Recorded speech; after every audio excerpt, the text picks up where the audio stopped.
new year of video game takeout. We've all played Mario Kart and F-Zero on the Game Boy Advance, and while those games are great, I thought I'd take a look at some of the lesser-known racing games that have made their way onto portable systems. First up is Rock'n'Roll Racing for the GBA. Rock'n'Roll Racing is an interesting game. In a lot of ways, it's pretty similar to Carnage Rally that I talked about back in episode 15. It doesn't have great characters, the customization is pretty limited, and you race on each track quite a few times. But just like Carnage Rally, this game ends up being pretty fun. I played this game quite a bit as a kid, and back on the SNES, this game was definitely a favorite of mine. It was also released on the Genesis, but I never got to play that version. Fortunately, nothing has changed for the GBA. It's a great port, and sometimes that can be a good thing. I really think this game was super underappreciated on the SNES, so it's nice to get another shot on the GBA. I thought putting the Blizzard name on it was a little misleading since they weren't even Blizzard yet when they made it, but if you get more people to play it, then I guess it's a good thing. Honestly, I don't know how many people that started Blizzard actually worked on this game, but it seems pretty dissimilar to their other games, and I think it's safe to assume that the game was made by a pretty small team, so it may have some Blizzard DNA in there, but not as much as the box would have you think. In any event, the game is outstanding. For all those people that said that Carnage Rally was more like Micro Machines than RC Pro-Am, well, you're right. This is a lot more like RC Pro-Am than that game was. This game uses the 3/4 perspective similar to RC Pro-Am, and it works really well. The control is really tight, and the car always does just what you want it to. I also really like the announcer. It reminds me of games like Smash TV and NBA Jam. The commentary can be useful too, since it tells you when other players are about to blow up, so you know when to go in for the kill. It does get a bit annoying after a while, but it's not too bad. The race is all well and good, but what about the rock and roll? Well, that comes in the game's music.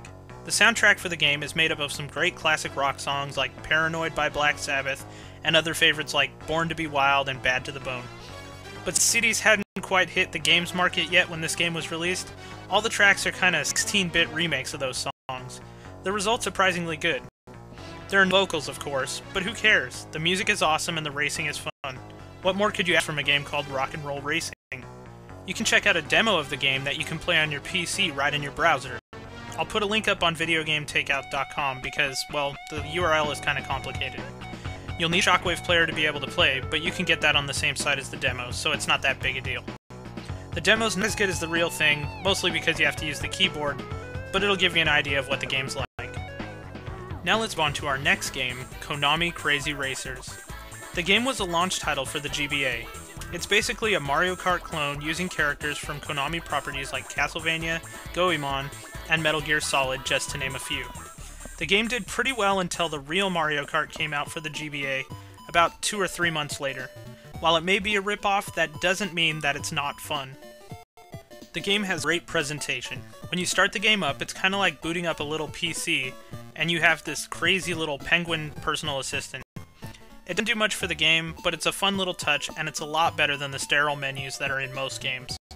It's actually pretty surprising how similar this game is to Mario Kart on the GBA, since this game came out first. It's a pretty solid game, and definitely the best Mario Kart clone I've seen. I do have a few gripes though. First and foremost, the characters. They just can't compete with Mario Kart. You probably only know who about half of these characters are, unless you're really into Konami games. Konami has a lot of big franchises, but they chose to go with more of a B cast for this game.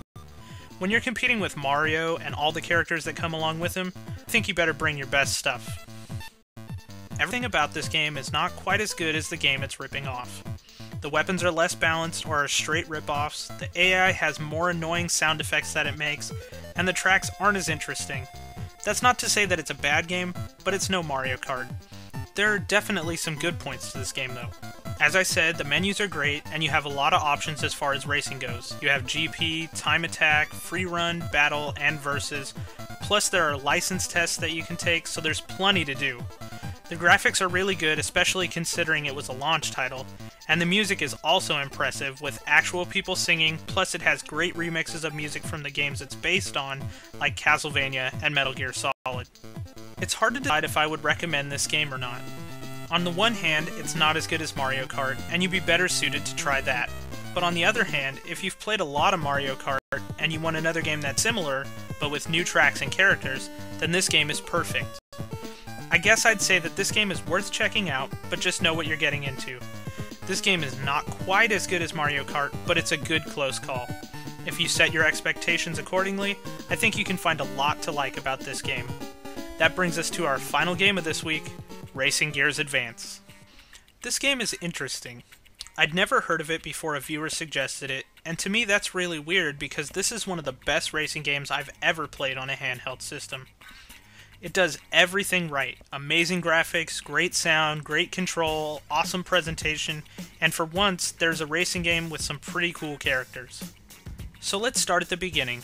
The game is very similar to Carnage Rally, except take all of that game's missteps and fix them. The types of races are pretty limited. There's basically free race and the main championship mode. It's not really that big a deal to me because when I play a racing game, 90% of my time is in the championship type mode anyway. Once you pick that, you move on to the character selection screen.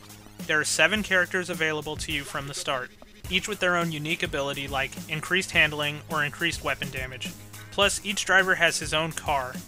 Each car is a real-life licensed car, which is pretty cool considering most handheld games end up with the knockoffs. The character portraits are kind of reminiscent of Advance Wars. They're not quite as good, but pretty close, and they're much better than your average handheld racer.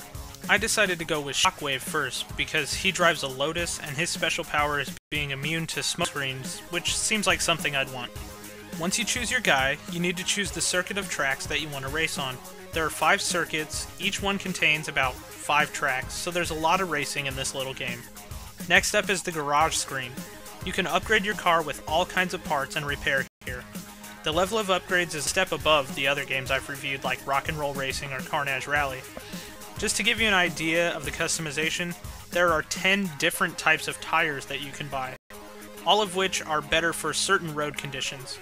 This aspect of the game is much closer to a sim than any of the others I've played, but it still has weapons, so it doesn't go too far into the sim territory.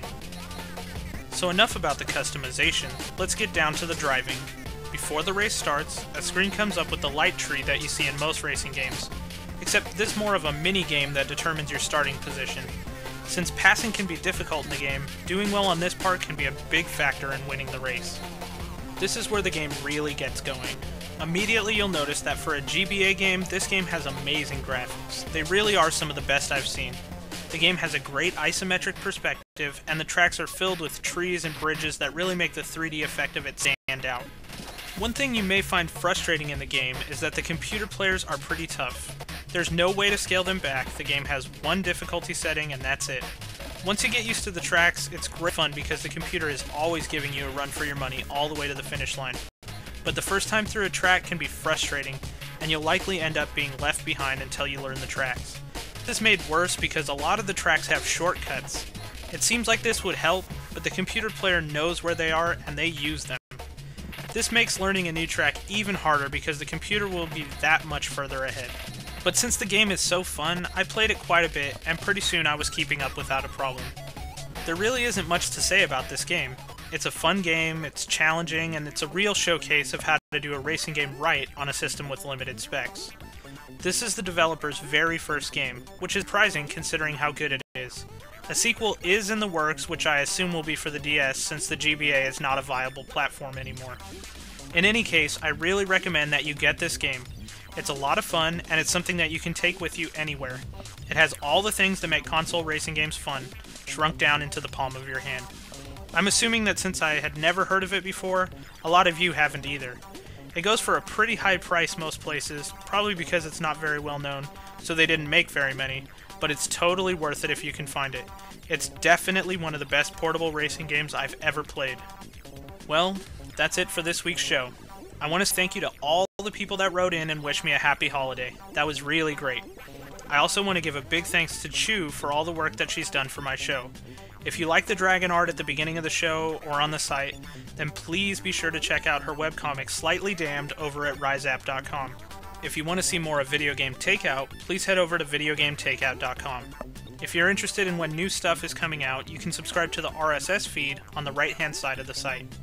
That will give you updates on my show, as well as Destroy the Humanoid, the Happy Video Game Nerd, Retroware TV, the Game Room Blitz, and the Nintendo Super Squad comic. That's a lot of great stuff to keep you entertained throughout the week. As always, you can email me at videogametakeout@gmail.com or visit the forums. Thanks so much for watching, and I'll see you next week.